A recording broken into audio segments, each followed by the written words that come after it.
Mr. Chair, before I continue, I have a witness, a surprise witness, who can maybe give some inputs because his name was mentioned during the first or the second hearing, and I want also to, with the permission of the chair, to call his attention and maybe to give some inputs and to corroborate what some of the resource persons and I myself to corroborate all the statements that I said during the last hearing, if I may, Mr. Chair. Sa pagpapatuloy po ng pagdinig ng kumiting to, nais ko lamang pong bigyan linaw ang ilang mahalagang bagay para sa ating publiko.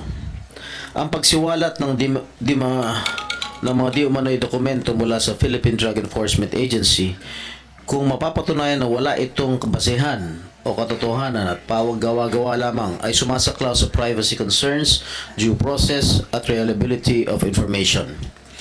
Ang pagbanggit ng mga pangalan ng mga individual na di umano'y sangkot sa paggamit ng ilegal na droga ay maaaring maglagay sa panganib ang kanilang buhay at may turing na paglabag sa kanilang pribadong buhay.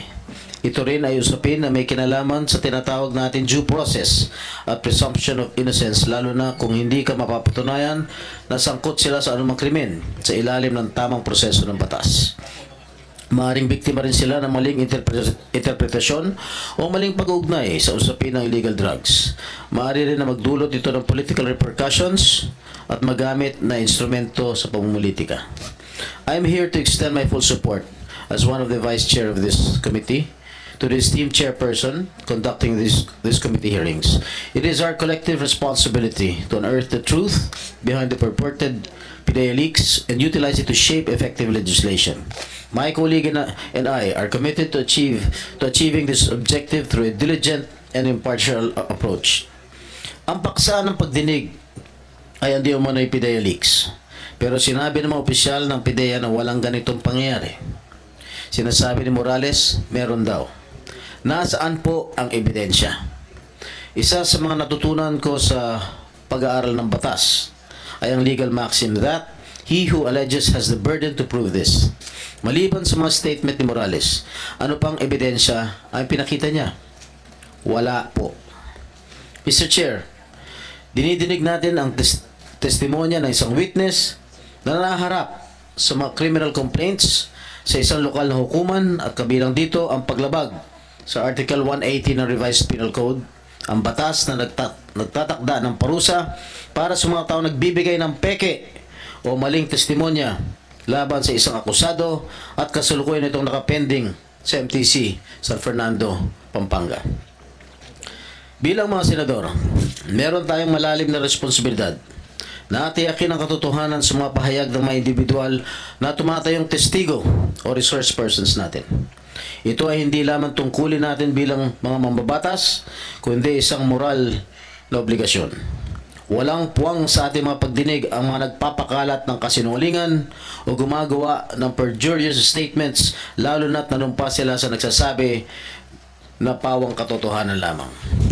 Sa bawat pagdinig na sinasagawa natin, layunin natin hindi lamang ang paghahanap ng katotohanan, kundi maging ang pagbibigay ng hustisya at pagtataguyod ng kapakanan ng ating mga kababayan.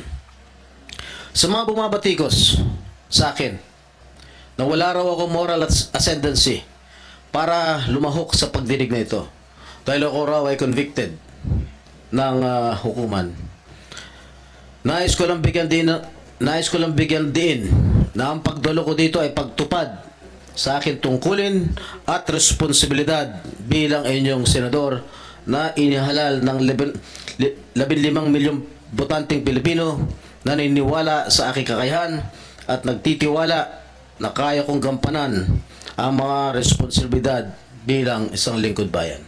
Huwag kayong magalala. I am a man of conviction. Tungkulin ko na gampanan ang iniaatang na responsibilidad at mandato ng taong bayan.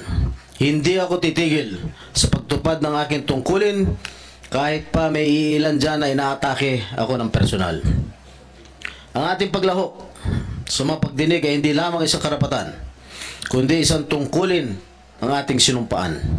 at kasama sa ating sinumpaan bilang mambabatas ay pagpapanatili ng integridad at tiwala ng ating mga kababayan sa ating institusyon. Hindi ito tungkol sa personal na interes, kundi tungkol sa paglilingkod sa bayan at pagpapalakas sa mga institusyon ng ating demokrasya. It is crucial that our legislative processes uphold the principles of truth, integrity, and fairness. Allowing the dissemination of false information and fabricated narratives not only undermines the credibility of our institutions but also jeopardizes the pursuit of genuine justice and accountability. And we must prioritize evidence-based discourse and avoid providing a platform for those who manipulate the truth for personal gain or hidden agenda. By carefully distinguishing between fact and fiction and maintaining a commitment to truthfulness, we can ensure that our legislative hearings serve the best interests of the Filipino people. And I call upon the Senate Public Order Committee to uphold its duty to the Filipino people by exercising due diligence in verifying the veracity of information presented before it and by refraining from legitimizing falsehoods and fabricated stories.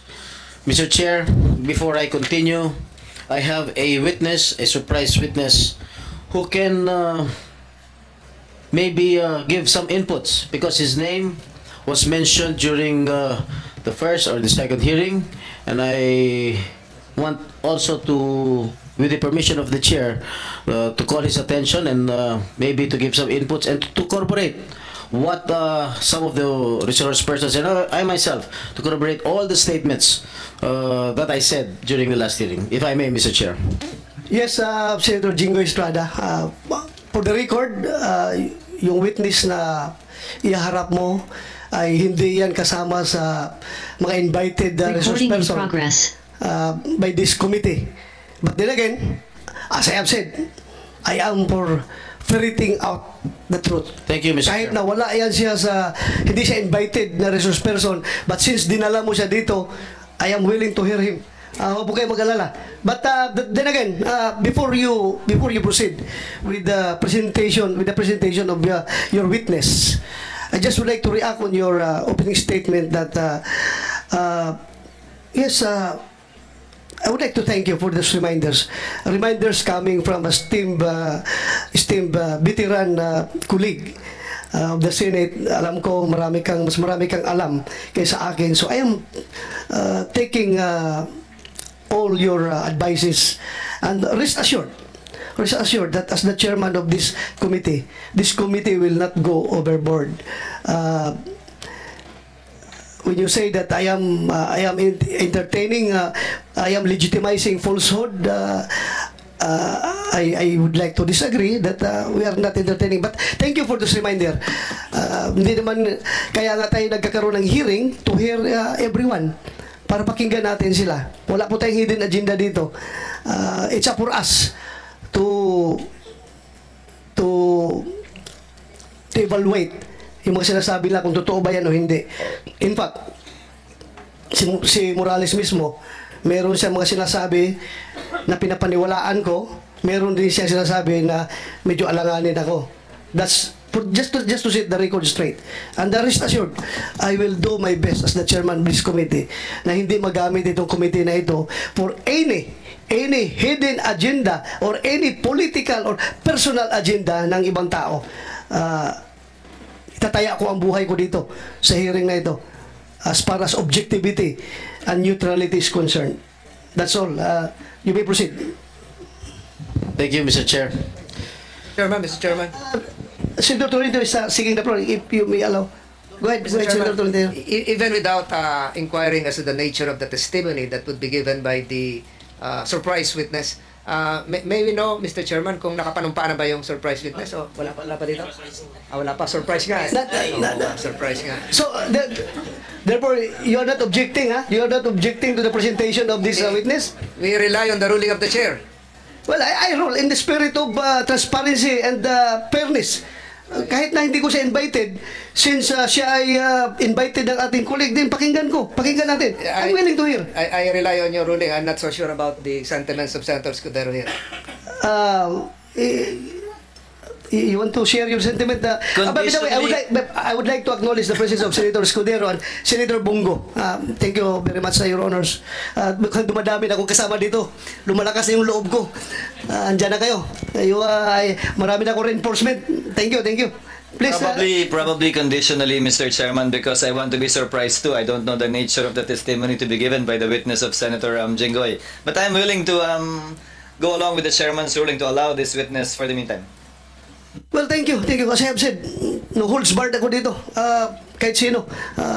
Pakinggan ko. That's why we have a hearing. Para pakinggan natin. Senator Jinggoy. Before you continue, you want to say your... Okay. So please, Senator Mark, may pa statement ka? Okay, go ahead, Senator Jinggoy.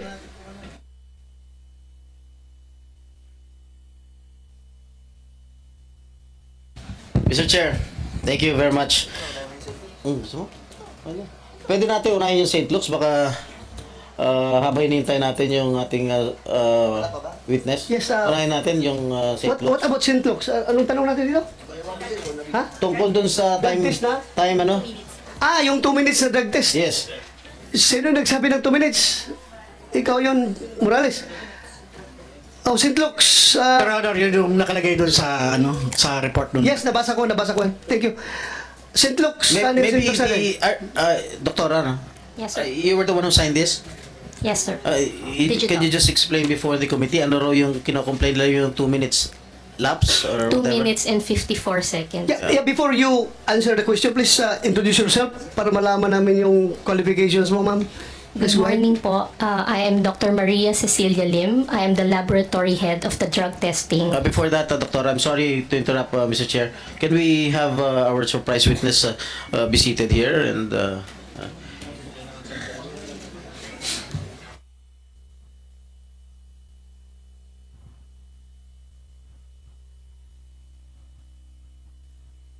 he is the former PDEA chief. Of course, you know him very well, Mr. Chair.